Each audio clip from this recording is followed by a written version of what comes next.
شان اجلاس کے پہلے سیشن میں تفصیلی سیکریٹری رپورٹ کے بعد دو اہم موضوعات پر گفتگو کے بعد اب ہم کلیدی خطاب کے لیے ایسی شخصیت کو مدعو کرنے جا رہے ہیں جو ایک طرف حالات زمانہ کی نبض کو سمجھتے ہیں، ملکی اور بین الاقوامی حالات پر گہری نگاہ رکھتے ہیں اور ہر نازک موقع پر ملت اسلامیہ کے لیے بہترین رہنمائی کا فریضہ انجام دیتے ہیں۔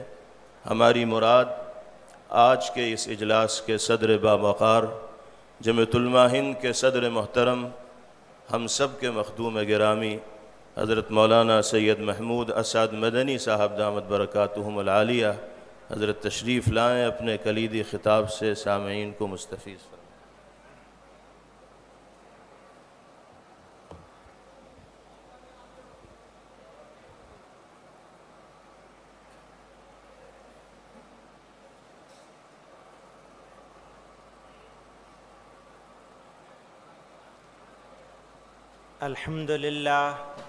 الحمد لله نحمده ونستعينه ونستغفره ونؤمن به ونتوكل عليه ونعوذ بالله من شرور أنفسنا ومن سيئات أعمالنا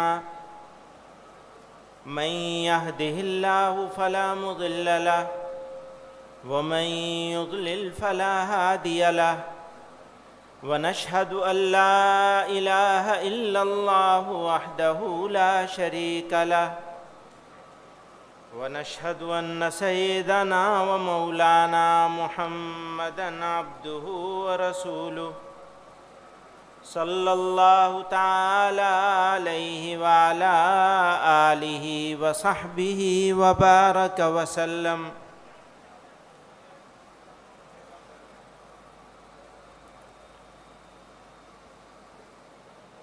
اس اجلاس میں موجود معزز علماء کرام، خصوصاً مخدوم گرامی حضرت مولانا مفتی ابوالقاسم صاحب نعمانی دامت برکاتہم، اور محترم اراکین جمعیت،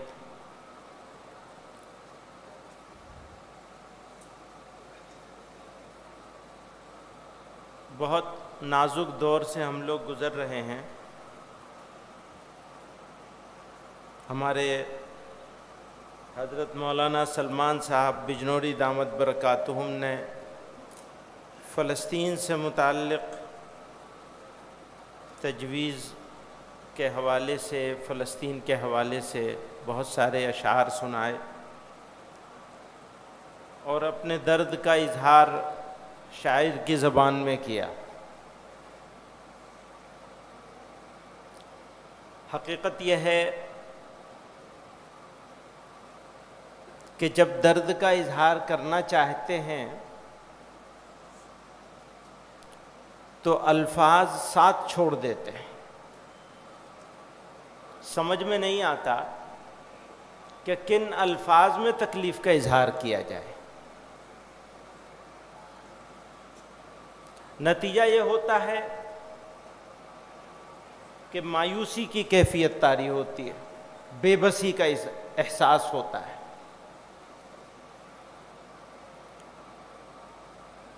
اور ہم تو ایسے دور سے گزرے ہیں بھارت کے مسلمان کہ وہ اپنے غصے کا اظہار ڈیموکریٹک طریقے سے بھی نہیں کر سکتا۔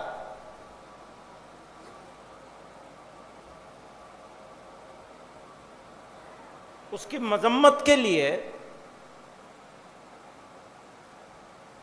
جو بنیادی حق ہے اس کا استعمال بھی نہیں کر سکتا۔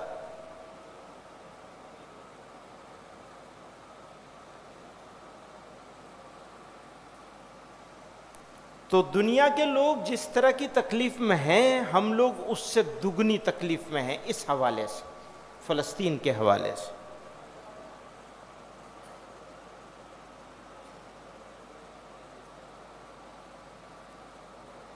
بات کریں گے اگر خود ملک کے اندر فرقہ وارانہ منافرت،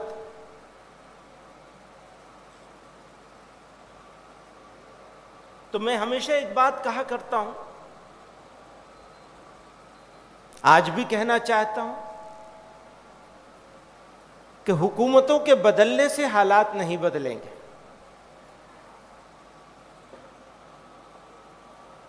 حالات کے اندر تبدیلی اگر آئے گی تو لوگوں کے بدلنے سے بدلیں گے حالات۔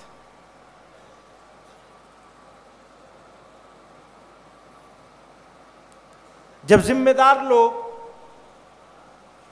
زیادہ بچہ پیدا کرنے والے، گھسپیٹیا، فلاں فلاں فلاں فلاں، یہ ساری باتیں کہنے لگیں گے ایک خاص کمیونٹی کو صرف شارٹ ٹرم الیکٹورل بینیفٹ کے لیے،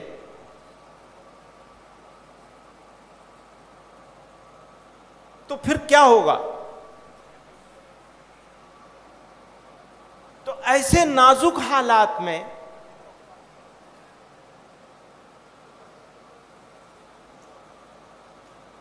ملت کے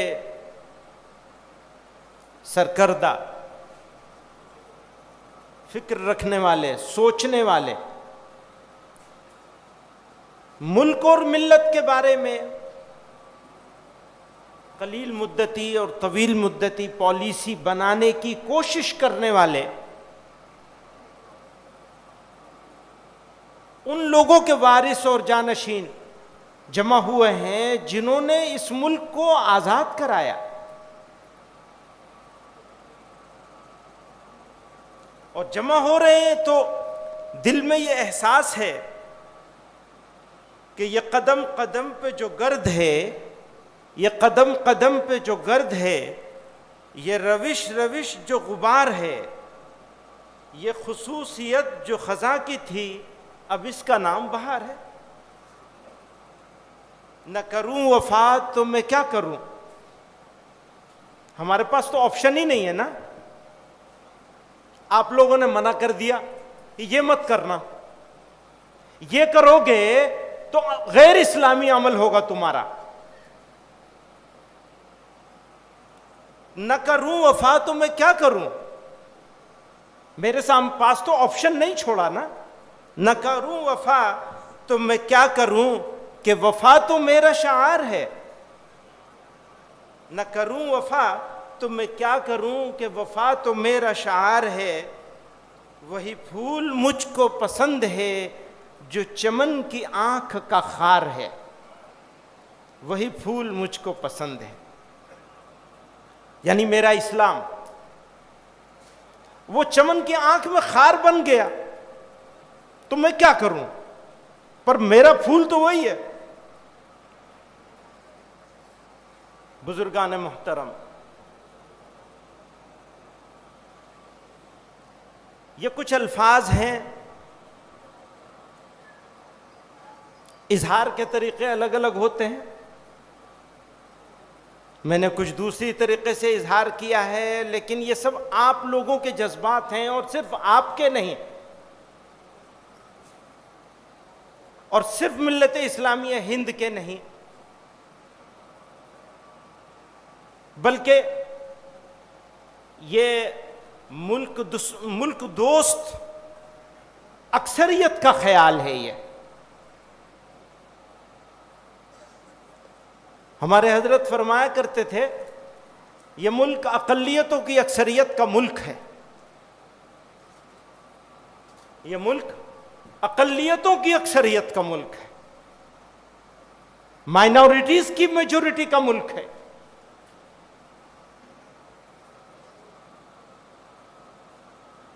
ہماری ذمہ داری ہے، حضرت نے اس بارے میں بھی بار بار فرمایا الگ الگ موقعوں پر، ہماری ذمہ داری ہے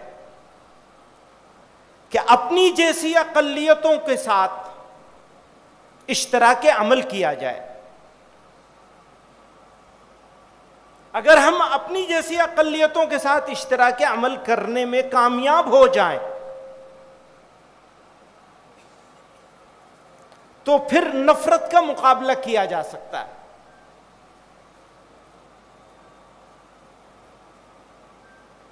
ورنہ نفرت کا جواب اگر نفرت سے دیا جائے گا تو نفرت کو فائدہ ہو جائے گا. نفرت کا جواب نفرت سے نہیں دیا جا سکتا. آگ کو آگ سے نہیں بجھایا جا سکتا. میں یہ بھی کہتا ہوں، آج صبح بھی ساتھیوں سے عرض کر رہا تھا، اور یہ کیونکہ ذمہ دار لوگوں کا مجمع ہے، یہاں پبلک میٹنگ نہیں ہے یہ، تو اگر میری کسی بات کو کریکٹ کرنا چاہیں تو آپ لوگوں کو اختیار ہوگا، آپ میری بات کو کی تصحیح کر سکتے ہیں. اور اس خیال کے ساتھ میں یہ بات پیش کرتا ہوں کہ ہو سکتا ہے میں غلط ہوں، لیکن ہم خیال برادران وطن کے ساتھ سنجیدہ ملک کے بارے میں فکر کرنے والے برادران وطن، وہ ہندوؤں میں بھی ہیں، سکھوں میں بھی ہیں، اور دوسری اقوام میں سب جگہ موجود ہیں. ان کے ساتھ ان معاملات پہ جن کے بارے میں غلط فہمی ہے، اسلام کے بارے میں، مسلمانوں کے بارے میں، عبادت گاہوں کے بارے میں، عبادتوں کے طریقے کے بارے میں گفتگو ہونی چاہیے. جو اختلاف رکھتے ہیں ان کے ساتھ بھی گفتگو ہونی چاہیے، چونکہ جو اتفاق رکھتا ہے اس سے تو کوئی گفتگو نہیں ہو سکتی. بہت سارے اتفاق رکھنے والے ایسے ہیں جو بہت سارے ایشوز پر ہمارے ساتھ اختلاف بھی رکھتے ہیں. کچھ چیزوں میں اتفاق رکھتے ہیں، کچھ چیزوں میں اختلاف رکھتے ہیں، ان سے بھی گفتگو ہونی چاہیے. کچھ لوگ ایسے ہیں جو ہمیں جانتے ہی نہیں، بہرحال گفتگو ہونی چاہیے، کیونکہ اگر گفتگو ہوگی تو نفرت کا مقابلہ کرنا آسان ہو جائے گا. یہ میری درخواست ہے.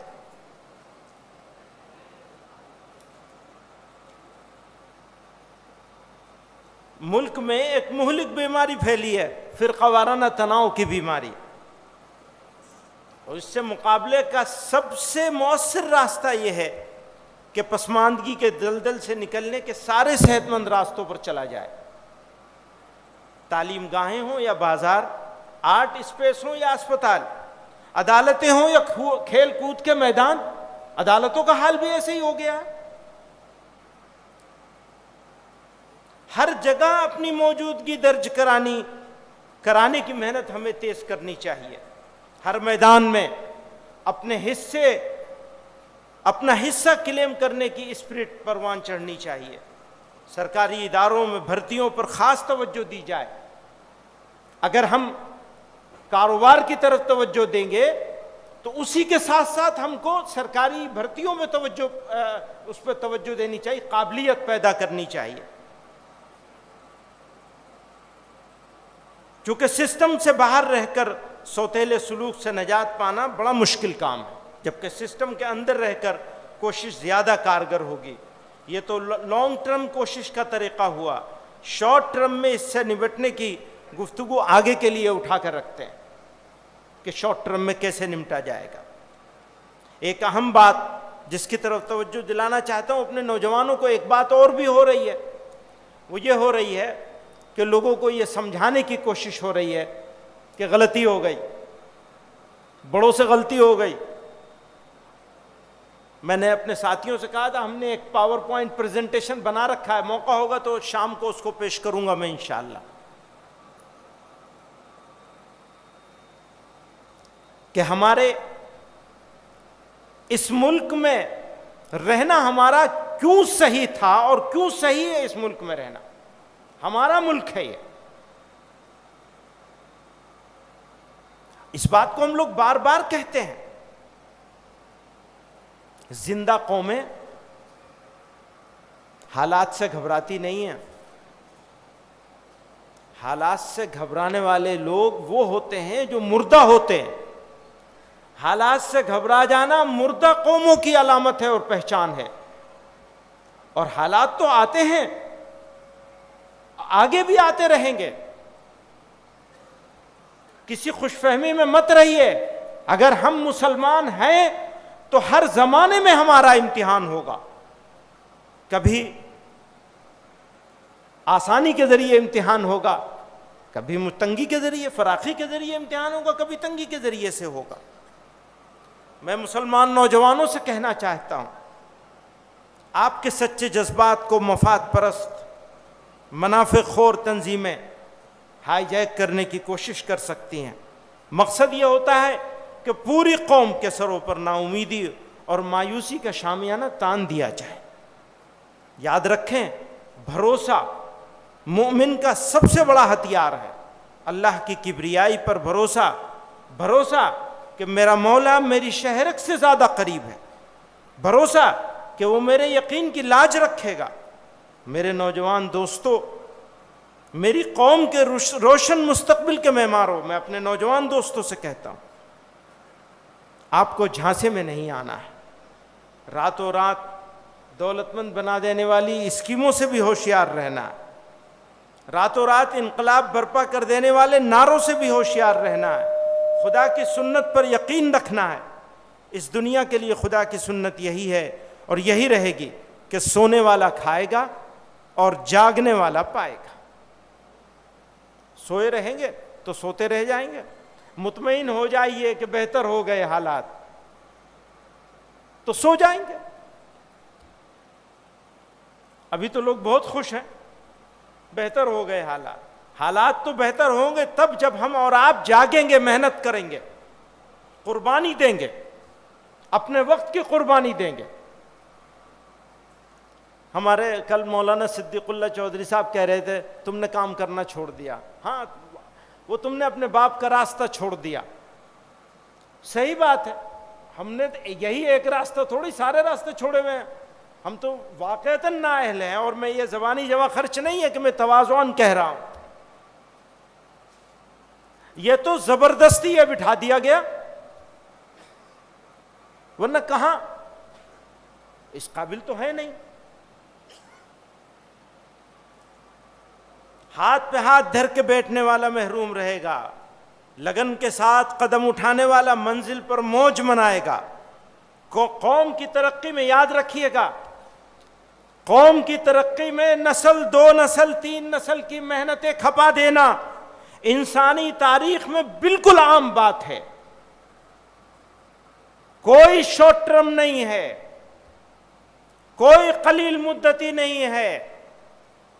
اگر آپ کو اپنی نسلوں کو عزت کی زندگی دینی ہے تو آپ کو پھل نہیں کھانا ہے، قربانی دینی پڑے گی. کسی نے کہا تھا بھیا اگر تمہیں کھانا ہے تو گیہوں بو لینا، چاول بو لینا، اور اگر تمہیں اپنی تیسری نسل کو کھلانا ہے تو زیتون کا درخت لگا دینا. آئیے عہد کریں کہ ہم بھول جائیں گے اب گیہوں اور چاول کی بوائی. ہم اپنی تیسری چوتھی نسل کے لیے زیتون کا پیڑ لگائیں گے. آج کے لیے کچھ نہیں کریں گے، جو کریں گے مستقبل کے لیے کریں گے، اپنی ذمہ داری ادا کریں گے. بدلہ پانے کے لیے نہیں کریں گے. اگر بدلہ پانے کی امید میں کرو گے تو یاد رکھنا مایوسی کے سوا کچھ نہیں ملے گا. اگر کامیابی چاہتے ہیں آپ، میں آج آپ سے اپنے نوجوان دوستوں سے کہنا چاہتا ہوں، خوشی کی بات ہے کہ آج ہماری جمعیت میں وہ ممبران، یہ جماعت الحمدللہ نئے خون کے ساتھ، نئے جوش کے ساتھ، نئے ولولے کے ساتھ تاریکیوں میں روشنی کی کرن ہے. اس ملک کے لیے، ملک کے مستقبل کے لیے، ملک کے مسلمانوں کے لیے نہیں، ملک کے کمزوروں کے لیے، مظلوموں کے لیے، ناانصافیوں سے لڑائی کے لیے، ظلم اور انیائے کا ویرودھ کرنے کے لیے. اتنے سارے خوبصورت الفاظ اور ایسی سوتی ہوئی قوم، کیسے کام چلے گا؟ الفاظ کی خوبصورتی، لفظ تراش تراش کے عمدہ الفاظ بولنا، لفظوں کو پیش کرنا، یہ تو کمال ہے کچھ ہی لوگوں کا. ہمارے پاس الفاظ نہیں ہیں، ہمارے پاس ہمارے ارادے ہیں، ہمارے عزائم ہیں. میں مولانا صدیق اللہ چودھری صاحب کی اس بات سے بالکل اتفاق نہیں کرتا ہوں کہ میں نے کام چھوڑ دیا ہے. ہاں، کچھ کام چھوڑ دیا ہے، کچھ کام ضرور چھوڑ دیا ہے، لیکن کچھ کام کر بھی رہے ہیں. اس بات کا اعتراف ہے کہ ہم کام کے قابل نہیں ہیں، لیکن پھر بھی ٹوٹی پھوٹی کوشش کر رہے ہیں. یہاں جمع ہوئے ہیں ہم اور آپ، اور اس عزم کے ساتھ جمع ہوئے ہیں کہ ہر سال جمع ہوا کریں گے کہیں نہ کہیں ملک میں. اور اس مرتبہ تو ویسے ہی جمع ہو گئے ہیں، اگلی مرتبہ اپنے کھانے کے انتظام کے ساتھ جمع ہوں گے ہم سب لوگ. یعنی جان مال دونوں لگے گا. ابھی بھی لگ رہا ہے جان مال دونوں لگ رہا ہے نا. ہر صوبے سے طے کرا لیا ہے سوائے مغربی بنگال کے اور مہاراشٹر کے. 2 صوبوں کے علاوہ تمام صوبوں سے طے کرا لیا ہے کہ اپنا اپنا کھانا ہوگا سب کا، اور سال میں 2 مرتبہ منتظمہ صوبے والے ضرور کریں گے دستور کے اعتبار سے انشاءاللہ. تیار ہے نا؟ ایک بات یہ طے ہوئی ہے کہ لوکل یونٹیں، میں اپنی بہت ساری باتیں لکھی ہوئی ہیں اس میں، لیکن ساری چھوڑ رہا ہوں. کیوں؟ یہ فیصلہ کرنا ہے کہ جمعیت علماء کی یا جماعت کی یا آرگنائزیشن کی ضرورت کیوں ہے.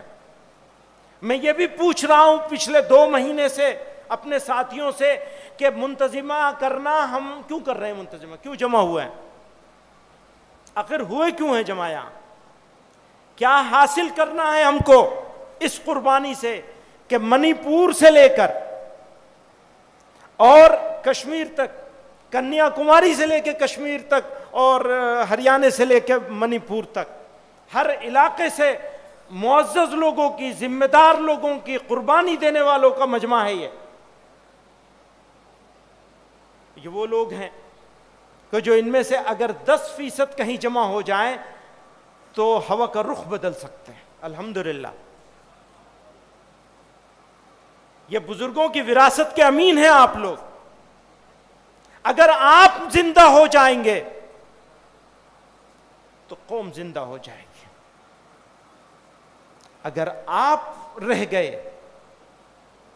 کوئی نہیں ہے. اس مظلوم کا جو نیچے ہے، سب سے نیچے ہے، نچلے پائیدان سے بھی نیچے ہے، اس کا ہاتھ پکڑنے والا کوئی ہے نہیں آپ کے علاوہ. ہے کوئی آپ کے علاوہ؟ نہیں ہے کوئی. آپ جائیے، نگاہیں ڈھونڈیے اس سے چشمہ لگا کے، نہیں ملے گا آپ کو آج. تو میں یہ پوچھنا چاہتا ہوں، یہ عرض کرنا چاہتا ہوں کہ جمعیت علماء جہاں ہونی چاہیے، کیا جمعیت علماء وہاں ہے؟ اگر ہے تو بہت اچھی بات، نہیں ہے تو کیسے پہنچے گی؟ ہماری ایک ضرورت ہے، ہمیں ہر سال 1 مرتبہ منتظمہ کرنا پڑے گا. یہ دستوری ذمہ داری ہے ہماری. ہر سال 1 مرتبہ مرکز کی منتظمہ ہونی ہے، اور صوبوں کی منتظمہ ہر 6 مہینے پہ ہونی ہے. تو آسان بنانا ہوگا نا. اسے آسان بنا لیں گے تو کرتے رہیں گے. آسان بنانے کی کیا ترکیب ہے؟ غریب لوگوں کی جماعت ہے، سیٹھوں کے پاس نہیں جائیں گے. غریبوں کی جماعت ہے، سیٹھوں کے پاس نہیں جائیں گے.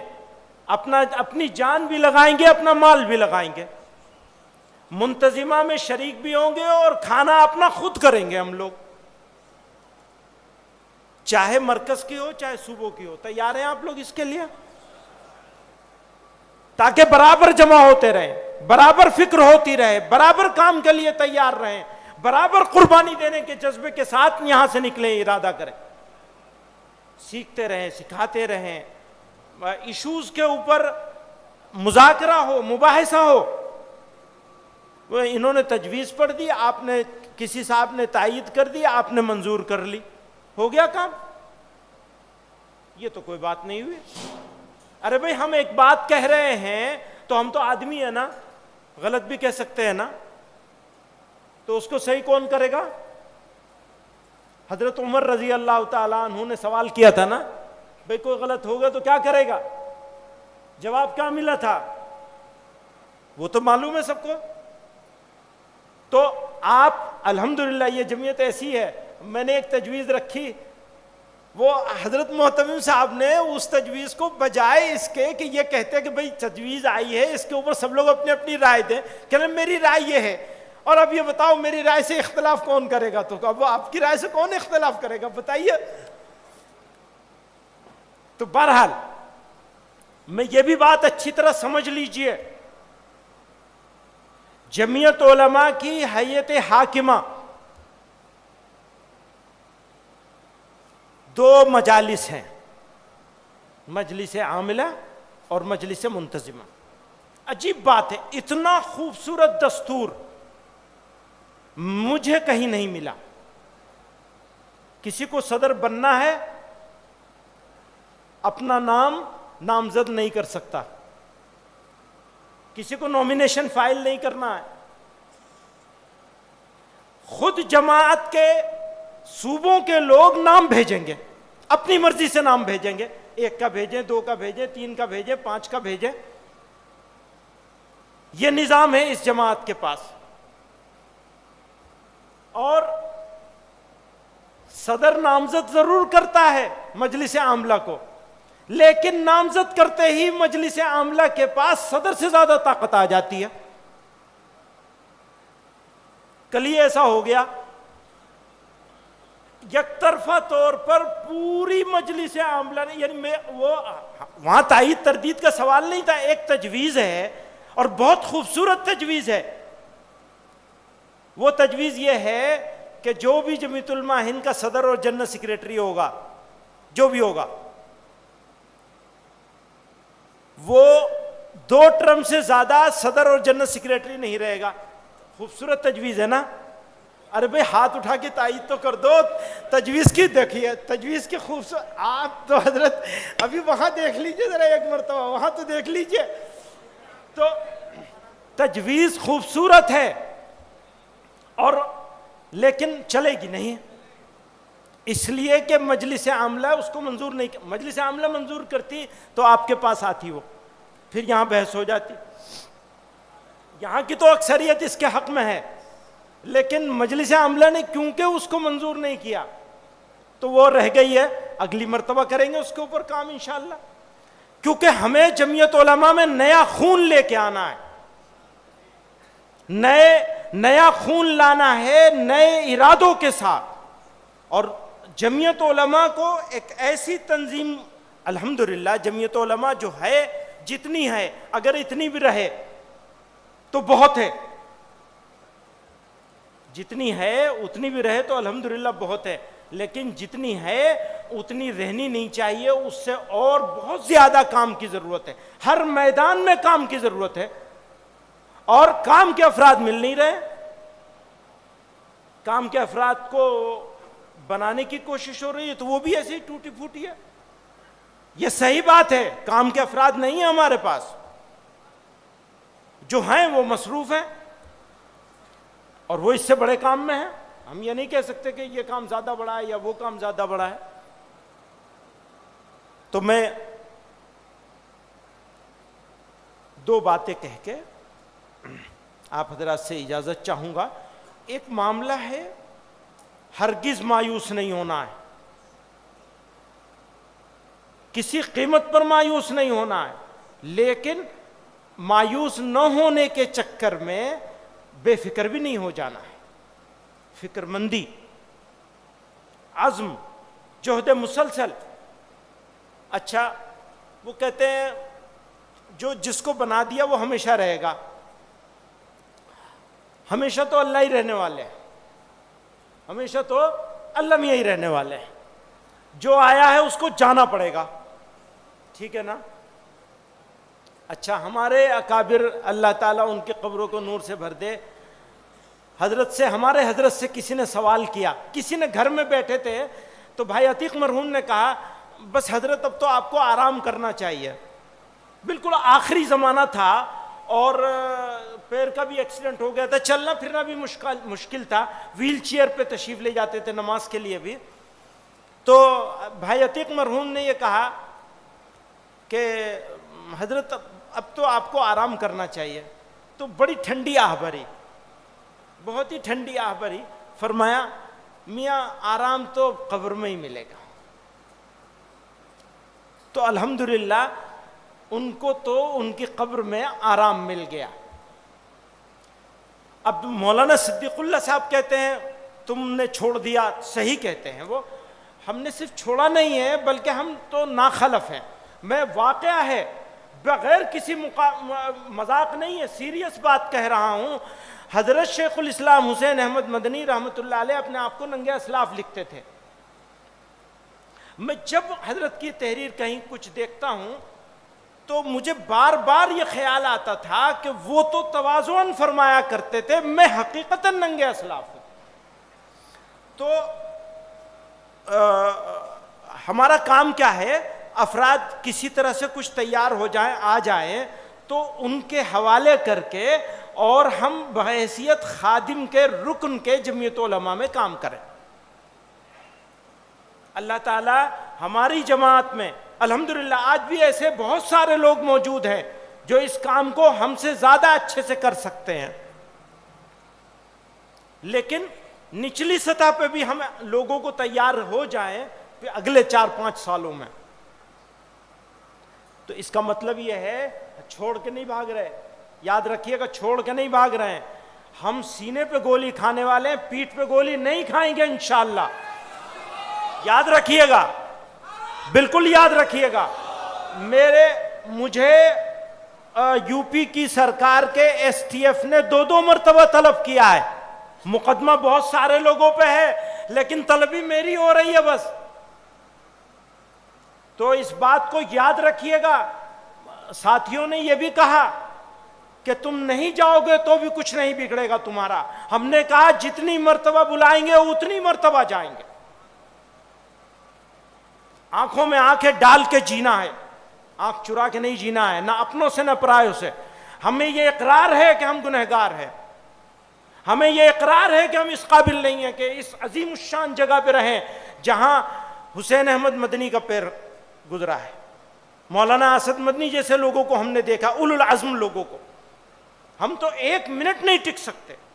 واقعہ ہے اللہ تعالیٰ نے منع کیا ہے کہ اپنے گناہوں، اپنا پسند فرمایا ہے کہ آدمی اپنے گناہوں کا اظہار کرے، اس لیے اظہار نہیں کر سکتے.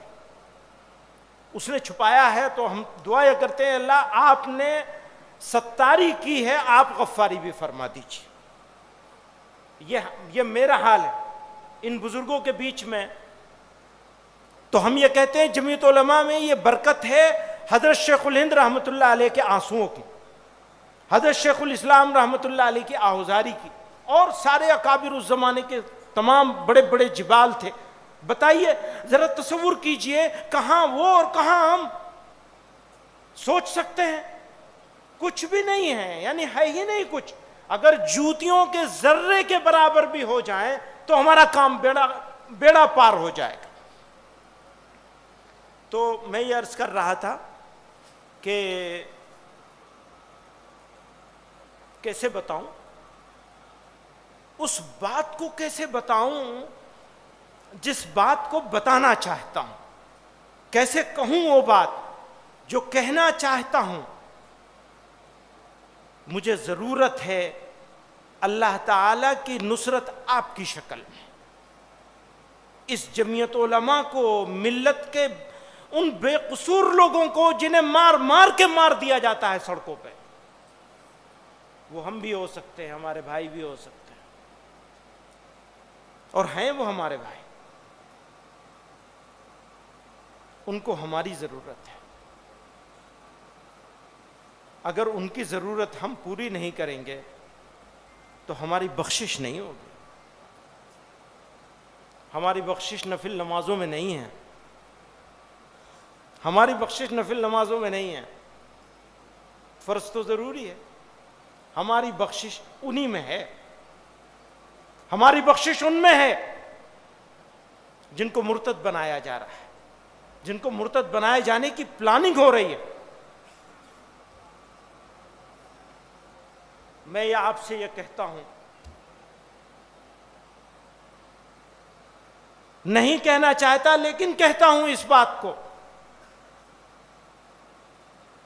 ہم ہندوستان کی، بھارت کی ساری پولیٹیکل پارٹیز کو، مسلمانوں کے پاس ساری پولیٹیکل پارٹیز کے لیے دروازہ کھولنا چاہتے ہیں، لیکن اگر کسی نے مسلمانوں کی شناخت ہی مٹانے کا نیت کر لی ہو، انہیں یہ منظور نہ ہو کہ مسلمان رہے، تو پھر کیا ہوگا؟ راستہ رہے گا ہمارے پاس؟ نہیں ہے، وہ راستہ نہیں ہے۔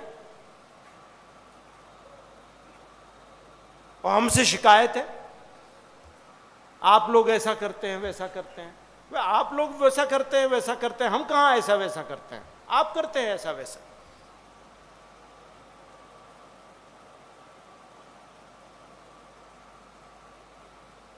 اس کے باوجود ہم یہ کہتے ہیں کہ سمجھدار لوگوں کے ساتھ گفتگو ہونی ہی چاہیے،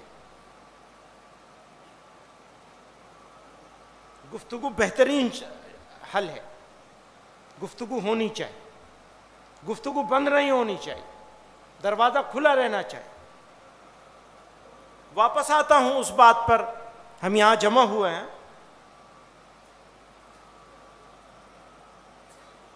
اچھا ہمارا تو کام ہو چکا،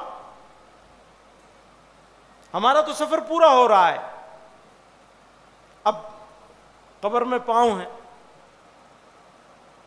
واپسی کا سفر آدھے سے زیادہ طے ہو چکا ہے۔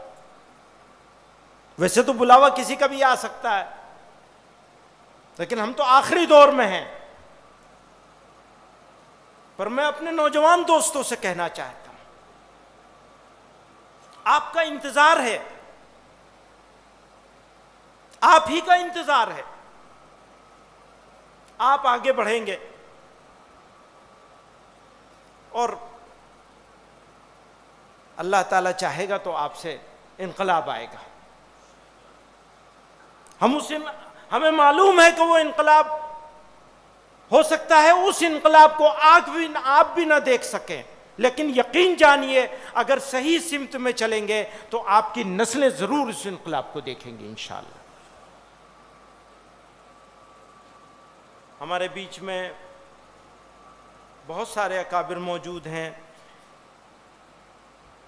حضرت مولانا عبدالقوی صاحب ہیں، حضرت محتمم صاحب ہیں، حضرت مولانا رحمت اللہ صاحب ہیں، مفتی سلمان صاحب ہیں، مولانا راشد صاحب ہیں، مولانا بدر الدین صاحب ہیں، مولانا عبدالرب صاحب ہیں، مولانا رفیق صاحب ہیں۔ یہ سارے وہ لوگ ہیں، بڑے بڑے لوگ ہیں۔ نہیں، کیا ٹائم ہو رہا ہے؟ 1:20 ہو گئے۔ کیا کریں، نماز کو تھوڑا آگے بڑھا دیں؟ میری بات لمبی ہو گئی، یہ سوچا تھا کہ مختصر کروں گا، تو میں مولانا ابھی 2 حضرات کا بیان ہے نا، تو ابھی مفتی عفان صاحب آئیں گے تو 2-3 منٹ یہ اور لے لیں گے، تو اس لیے میں اس کے بعد کس کو بلانا تھا؟ حضرت محتمم صاحب سے درخواست کروں گا نماز کا وقت تھوڑا سا آگے بڑھا دیتے ہیں، 2 بجے کر دیتے ہیں، 2 بجے نماز ہوگی۔ حضرت آپ تشریف لے آئے۔